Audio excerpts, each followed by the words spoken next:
I said a prayer along those lines before I jumped on today, which is, let me say something that supports somebody else, right? As a coach, I've really come to a place over the years. At first, I was faking it until I maked it because I didn't know any different.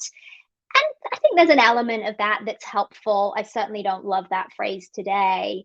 And at the same time, I've come to this belief that I am walking right alongside you. Everything you're struggling with, guess what? Me too. The only difference is I might just be a pace ahead, or I might have been doing the work just in a moment longer than you. And so I've got some insight that can help pave the way for you, right? And I mentioned at the beginning that I'm a member of a 12-step fellowship. My husband is a recovering addict, and he's been clean and sober for 20 years. Praise. And I didn't realize that when I met him, I'd grown up with a family that suffered from alcoholism. I just thought there was drinking and partying. And so when I met him and I started learning about the disease of alcoholism, it very quickly thereafter took me into Al Anon, which is for friends and families who've been affected by alcoholism and addiction. And it's it, I get a lot of strength from that program. That was the program that gave me a connection to God. And sponsorship, right, has been such an important relationship in my life. Somebody who's a little bit ahead of me in the steps, a little bit ahead of me in the program. But what I've come to know is that that has nothing to do with length of years in the program, with time.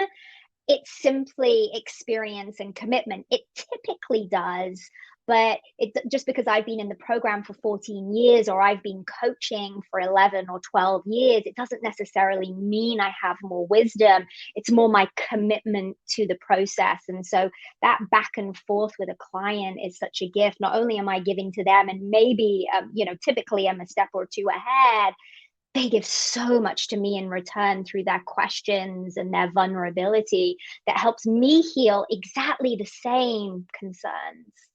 Yeah, I think there's so much to the multifaceted approach and recipient opportunity in the coaching, right? Is that's where vulnerability, but also surrender comes into play. Like letting people know that we're imperfect, letting people know that we're just figuring it out too, or letting people know when something went wrong in the last week. One of the things that we do inside of my mastermind experience is we talk about the wins. What are some wins? One, because as much as we talk about failure and everyone's like, yeah, that happened to me, and we'll stay in the pity party, we don't often applaud other people when it comes to a celebration.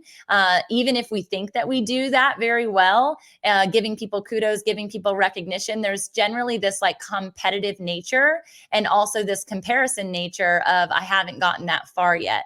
And I think it's important that we share both and also understand that the recipient opportunity is that much more massive when we are equally as vulnerable. We're asking them to step out of the boat to be vulnerable. And if we're not willing to do the same, it feels like that gap between the two of us.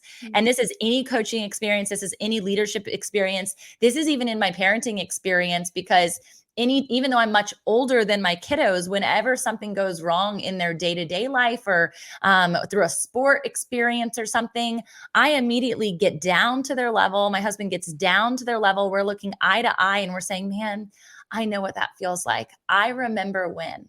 And we tell them a story of us in that perspective. And that immediately takes the lens off of themselves.